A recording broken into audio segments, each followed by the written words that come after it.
Hi அஸ்ஸலாமு அலைக்கும். இன்னைக்கு இந்த வீடியோல என்ன ஸ்டிச் பார்க்க போறோம்ன்னு பார்த்தீங்க அப்டின்னா, தாம்பூர் ஸ்டிச் தான் பார்க்க போறோம். அதுக்கு பாருங்க நான் ட்ராப் ஷேப்ல வந்து வரைஞ்சு, அத சுத்தி அவுட்லைன்ல வந்து நான் சில்க் த்ரெட்டாலே வந்து அவுட்லைன் குடுத்துக்கிட்டேன். செயின் ஸ்டிச் தான் குடுத்துருக்கேன்.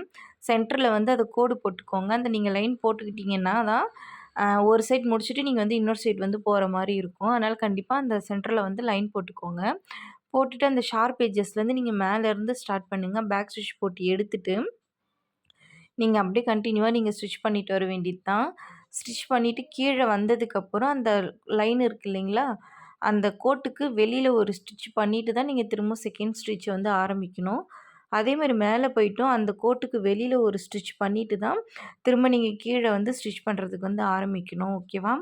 இது வந்து பார்த்தீங்கன்னா, தாம்பூர் ஸ்டிச்சுன்றது உங்களுக்கு செயின் ஸ்டிச் தான் ஃபுல்லாவுமே வரும். அந்த செயின் ஸ்டிச் வந்து நீங்க எப்படி போடுறீங்க அப்படின்றது தான் இந்த வீடியோவே. அதனால இது நீங்க கடைசி வரலும் பார்த்தீங்க அப்படின்னா, உங்களுக்கு கிளியரா புரியும். பாதியிலே நடுவுல நடுவுல இருந்து பார்த்தீங்கன்னா புரியாது. ஸ்டார்ட்டிங் டூ எண்ட் வரலும் பாருங்க. ஓகேவா? இப்ப பாருங்க நம்ம வந்து 3 லைன் வந்து ஸ்டிச் பண்ணிக்கிட்டே வந்துட்டுருக்கோம். கேப்பே இல்லாம ஸ்டிச் பண்றோம் பாருங்க. பாருங்க எனக்கு நூல் வந்து அ பிரிஞ்சிருச்சு. அத நான் என்ன பண்ணேன்னா, அப்படியே நான் ஸ்டிச்ச வந்து நான் ஸ்டார்ட் பண்ணாம ஒரு 2, 3 ஸ்டிச்ச பிரிச்சு விட்டுட்டு தான், நான் 4வது ஸ்டிச்லேருந்து எடுத்து நான் ஸ்டார்ட் பண்றேன். இதுதான் நான் எப்பயுமே உங்களுக்கு சொல்றது. அந்த மாரி பிரிஞ்சிருச்சு. இல்ல 2 நூலுக்கு பதில் 1 நூலா வந்துருச்சுன்னா, அத விட்டுட்டு ஒரு 2, 3 ஸ்டிச்ச பிரிச்சுட்டு நீங்க ஸ்டார்ட் பண்ணுங்கன்னு நான் அதனால தான் சொல்றது. எதுக்கு அப்படின்னா, நீங்க அப்படி விடும்போது தான் உங்களுக்கு வந்து நூல் வந்து நார்மல் ஆகும். நார்மல் ஆனதுக்கப்புறம் நீங்க எப்போதும் போல ஸ்டிச் பண்ணிக்கலாம். நீங்க அது வந்து ரொம்ப ஒரு நூலா வந்ததுக்கப்புறம் அது ரொம்ப இதுவா இருக்குமா, நீங்க அது மேலயே ஸ்டிச் பண்ணும்போது சீக்கிரமாவே சில்க் த்ரெட் வந்து பிச்சுக்கும். அதனால தான் அந்த மாதிரி விட்டுட்டு நீங்க வந்து ஸ்டிச்ச ஸ்டார்ட் பண்ணுங்க அப்படின்றது நான் சொல்றது. ஓகேவா? பாருங்க நம்ம வந்து ஒரு சைடு ஃபுல்லா போட்டு முடிக்க போறோம். இந்த தாம்பூர் ஸ்டிச்ல மெயினா நீங்க பார்க்க வேண்டியது 2 விஷயம். ஃபர்ஸ்ட் ஒன் என்னன்னு பார்த்தீங்கன்னா, இது வந்து ஃபுல்லாவுமே நம்ம வந்து செயின் ஸ்டிச்சால தான் நம்ம ஃபில் பண்ண போறோம். இத நீங்க என்ன பண்ணணும் அப்டின்னா, ஃபர்ஸ்ட்டு வந்து அந்த செயின் ஸ்டிச் நீங்க ஸ்டார்ட் பண்றீங்க இல்லைங்களா? அது வந்து ரொம்ப சின்னதாவும் ஸ்டார்ட் பண்ணக்கூடாது, பெருசாவும் ஸ்டார்ட் பண்ணக்கூடாது. நார்மலா மீடியமான சைஸ்ல வந்து நீங்க ஸ்டார்ட் பண்ணி, ஸ்டார்ட்டிங் டூ எண்டு வரலுமே நீங்க அதே சைஸ்ல தான் போடணும். ஒரு இது பெருசாவும், ஒரு இது சின்னதாவும் அப்டிலாம் எதுவுமே போடக்கூடாது. நீங்க ஸ்டார்ட்டிங்ல எந்த சைஸ் ஸ்டார்ட் பண்ணீங்களோ, அதே தான் நீங்க எண்டு வரலுமே அதே சைஸ் தான் நீங்க வந்து போடணும். ஓகேவா? இது ஒண்ணு. இன்னொன்னு என்னன்னு பார்த்தீங்க அப்டின்னா, கேப்பே இல்லாம போடணும். ரொம்ப நெருக்கமா போட்டீங்க அப்டின்னா தான் பார்க்கறதுக்கு வந்து அவ்ளோ அழகா இருக்கும். இத நான் முடிஞ்சா உங்களுக்கு பிக்சர் வந்து நான் கடைசியா வந்து நான் அட்டாச் பண்றேன் பாருங்க. அந்த மாரி நீங்க வந்து நெருக்கமா போட்டீங்க அப்டின்னா தான், ஒரு ஃபேஸ் வந்து உங்களுக்கு ஃபில் பண்றதுக்கு வந்து அவ்ளோ அழகா இருக்கும். இல்ல இந்த மாரி கேப்லாம் வந்து ஒரு மோட்டிவ் இது இப்ப இந்த மாரி ஒரு ட்ராப் ஷேப்பு, இந்த மாரி ஷேப்ஸ்லாம் வந்து நீங்க வந்து ஃபில் பண்றதுக்கு உங்களுக்கு ஈஸியா இருக்கும். பாருங்க ஒரு சைடு நம்ம போட்டு முடிச்சாச்சு. அதே எவ்ளோ அழகா நெருக்கமா இருக்குது பாருங்க. இப்ப இதே மாரி நம்ம வந்து அடுத்த சைடுமே போட்டுக்கலாம். இந்த ஸ்டிச் வந்து ஃபுல்லாமே சில்க் த்ரெட்ல தான் வரும்.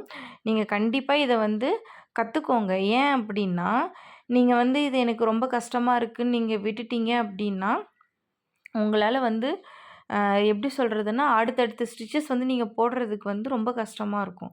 அதனால மெயினா இந்த ஸ்டிச் வந்து ரொம்ப முக்கியம். ஏன் அப்படின்னா, நீங்க வந்து இப்ப இருக்க ப்ளவுஸ்லலாம் பார்த்தீங்கன்னா, நெறைய பேர் ஃபேஸ் வச்சு போடுறாங்க. அப்புறம் அந்த பேபி ஷவர்லலாம் பார்த்தீங்கன்னா, அந்த குழந்தையோட பாதம் வச்ச மாதிரி, அந்த மாரிலாம் இப்ப நெறைய ட்ரெண்டிங்ல இருக்கு. நீங்க இத கத்துக்கிட்டீங்கன்னா, நீங்களுமே அதே மாதிரி போட்டு உங்களோட கஸ்டமர்ஸ்க்கு வந்து நீங்க குடுக்கலாம். ஓகேவா? இப்போ இன்னொரு விஷயமும் பார்த்தீங்கன்னா, நெறைய பேருக்கு சில்க் த்ரெட் வந்து அடிக்கடிக்கு கட் ஆகுது அப்படின்ற ஒரு ப்ராப்ளம் இருக்கு. அதுக்கு நான் கூடிய சீக்கிரத்திலேயே வந்து நான் வீடியோ போடுறேன். ஓகேவா? நீங்க வந்து சில்க் த்ரெட் ஆனாலும் சரி, இல்ல ஜரி த்ரெட் ஆனாலும் சரி, பிராக்டிஸ் தான் ரொம்ப முக்கியம். நீங்க எந்த அளவுக்கு பிராக்டிஸ் பண்றீங்களோ, அந்த அளவுக்கு அந்த ஸ்டிச் வந்து உங்களுக்கு ஈஸியா வரும். நீங்க பிராக்டிஸ் பண்ணாம வரமாட்டேங்குதுன்னா, அது எப்படி நீங்க பிராக்டிஸ் பண்ண தான் கண்டிப்பா உங்களுக்கு வரும். ஓகேவா? அதனால கண்டிப்பா பிராக்டிஸ் நல்லா பண்ணுங்க. பாருங்க நம்ம ஒரு சைடு வந்து போட்டு முடிச்சுட்டு, இன்னொரு சைடுமே முடிக்க போறோம். அந்த ஒயிட் கலர் கிளாத் இருக்கு இல்லைங்களா? இப்ப நம்ம வந்து காடா துணியில போட்டுட்ருக்கோம்.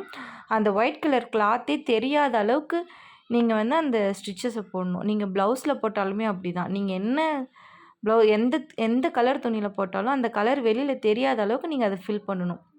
அதுதான் தாம்பூர் ஸ்டிச்சு. ஓகேவா? இப்ப பாருங்க நம்ம வந்து நான் இதே ஸ்டிச்ல வந்து இதே த்ரெட்ல வந்து நான் ஃபுல்லா சுத்தி அவுட்லைன் குடுக்க போறேன் அப்படின்றதுனால, நான் அப்படியே கன்டின்யூ பண்ணிக்கிட்டேன். நீங்கள் வந்து சரி த்ரெட்டில் கொடுக்க போகிறீங்கன்னா அந்த இடத்துல எண்ணாட் போட்டுட்டு நீங்கள் கண்டினியூ பண்ணிக்கலாம். சரிங்களா? பாருங்கள், நான் இதில் 2 லைன் வந்து ஃபஸ்ட்டு சில்க் த்ரெட்டில் கொடுத்துட்டு அப்புறமா நான் சரி த்ரெட்லையுமே கொடுத்துருக்கேன். இந்த மாதிரி இன்ட்ரெஸ்டிங்கான வீடியோ பார்க்கணும் அப்படின்னா நம்மளோட சேனலை சப்ஸ்கிரைப் பண்ணி வச்சுக்கோங்க. பெல் ஐக்கான் ஆலில் போட்டுக்கோங்க. அப்போ தான் நான் போடக்கூடிய வீடியோஸ் கிளாஸஸில் உங்களுக்கு நோட்டிஃபிகேஷனில் வரும். யாராவது நம்மளோட வாட்ஸ்அப் குரூப்பில் வந்து ஜாயின் பண்ணணும்னு நினைக்கிறீங்க அப்படின்னா டிஸ்கிரிப்ஷனில் நம்பர் கொடுக்குறேன், ஸ்க்ரீன்லையுமே கொடுத்துருக்கேன். நீங்கள் வாட்ஸ்அப் பண்ணி நம்மளோட கிளாஸில் வந்து ஜாயின் பண்ணிக்கலாம். இதை போட்டு முடிச்சதுக்கப்புறம் நான் ப்ராஜெக்ட் ஒர்க் வந்து குரூப்பில் ஷேர் பண்ணுறேன்.